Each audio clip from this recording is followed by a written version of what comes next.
Vamos botar aí a primeira notícia, que é muito interessante do ponto de vista histórico, inclusive em relação ao meu trabalho. Olha o que aconteceu lá no Reino Unido. Justiça em Londres ignora a decisão do Supremo, o STF brasileiro, e segue com o Lava Jato. Saiu no Poder 360, tem a íntegra na matéria, inclusive linkada da decisão. Juiz britânico, tá aí o subtítulo, considerou altamente incomum.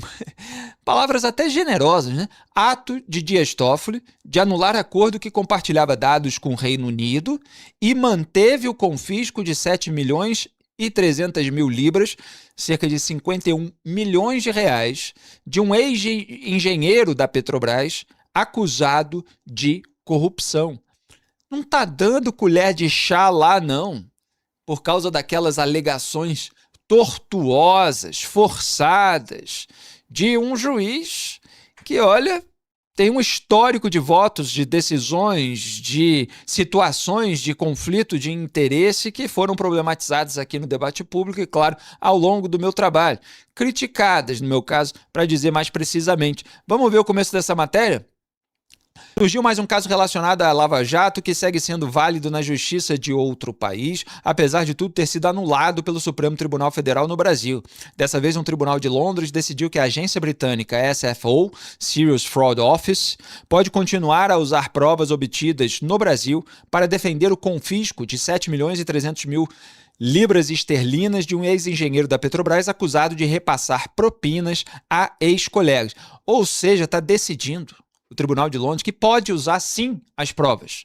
Provas que foram anuladas pelo Toffoli, com toda aquela reação do sistema que a gente viu contra o combate à corrupção. Próximo print.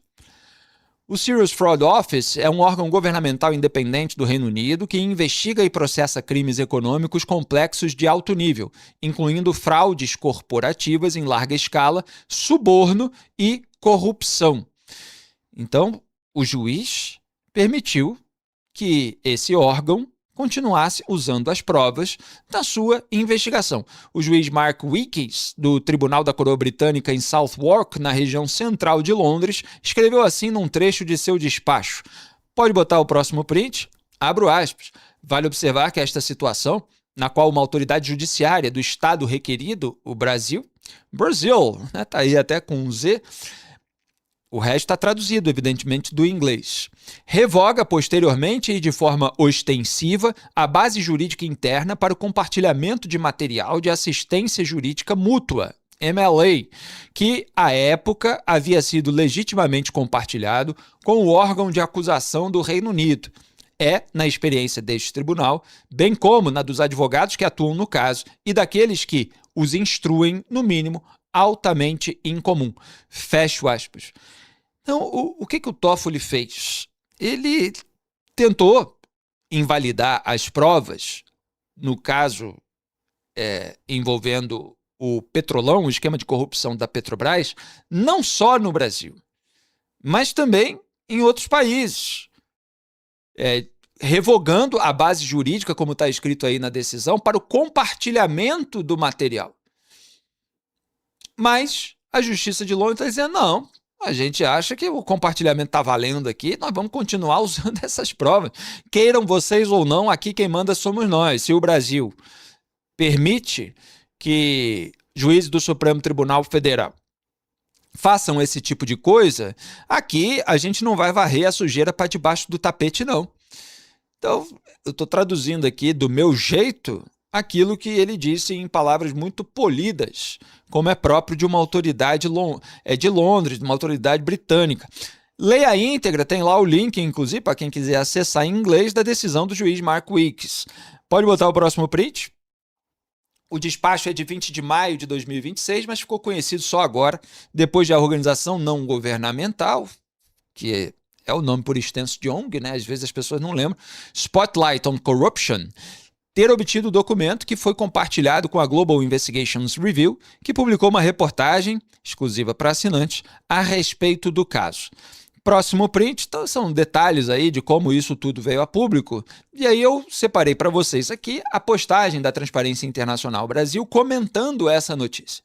Aspas, há quase 3 anos, o STF nem sequer, né, é a maneira mais precisa, nem sequer analisa os recursos contra a decisão de Toffoli, que anulou todas as provas da Odebrecht. Mesmo comprovadamente infundada, com o juiz implicado na própria delação, entre parênteses, amigo do amigo de meu pai, que era o codinome do Toffoli, na Odebrecht, e produzindo efeito sistêmico de impunidade. Outros países não toleram essa impunidade e se chocam com a decisão. Quer dizer, uma referência ao Reino Unido, que por meio desse juiz do Tribunal de Londres, resolveu manter a validade das provas e o seu compartilhamento, obviamente, com aquele país. Então, o que a TI Brasil está apontando aí? Que uma decisão monocrática do Toffoli, e a TI chama atenção para isso, assim como eu há muito tempo, ela não foi avaliada até hoje. Uma decisão individual. Um ministro anulou as provas que envolvem centenas de casos investigados por uma força-tarefa e pelos seus desdobramentos durante anos aqui no Brasil. Casos de corrupção que foram, vamos dizer assim, vivenciados pelos envolvidos durante anos também. Muitos dos quais estavam recebendo ou pagando propinas em razão de contratos públicos que renderam fortunas para empreiteiros. E o Supremo, no seu plenário, que é a colegialidade que reúne os 11 ministros da atual composição, ainda não avaliou essa decisão, que, no entanto, segue produzindo efeito, mesmo sendo monocrática, individual. Então, eu passei a última semana comentando aqui o caso da quebra do sigilo da fonte, por uma decisão do ministro Alexandre de Moraes. É uma decisão individual. E aí, o que disse o Fachin diante da repercussão negativa, das críticas de órgãos de imprensa e de jornalistas como eu?